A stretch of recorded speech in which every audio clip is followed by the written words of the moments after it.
હિન્દુ સનાતન ધર્મનું આખું પર્વ જ્યારે ઉજવાઈ રહ્યું એવો આખો માહોલ આજે જુનાગઢ ભવનાથ ખરડી ખાતે છે. મિની કુંભ જેવું દ્રશ્યો આપ જોઈ રહ્યા છો. શિવરાત્રિના આ મહાપર્વની અંદર 5 દિવસ ચાલનારો આખો મેળો સમગ્ર ભારત વર્ષમાંથી સાધુ સંતો અહીંયા આવી રહ્યા છે.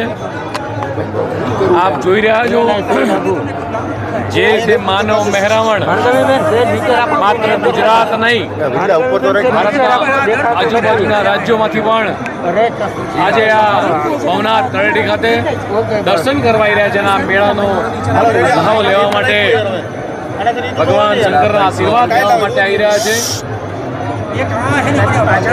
સાથે સાથે સાધુ સંતો તમામ હરિભક્તોને તમામ ભક્તોને આશીર્વાદ આપે છે.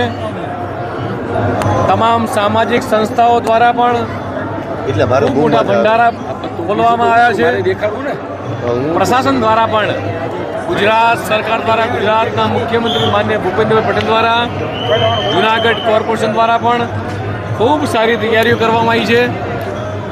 અહીંનામાં સ્થાનિક પ્રશાસન, સ્થાનિક ધારાસભ્યો, કાઉન્સિલરો, ભારતીય જનતા પાર્ટીનું તમામ સંગઠન દ્વારા પણ પ્રજાને કોઈ પણ જાતની મુશ્કેલી ના પડે એની સતત ખડા પગે ચિંતા કરી રહ્યું છે. અને હજારો ભક્તો એ સુખાકારી માટે સાધુ સંતો પણ રાત દિવસ ભક્તિભાવમય થઈ અને પૂજા અર્ચના કરી રહ્યા છે.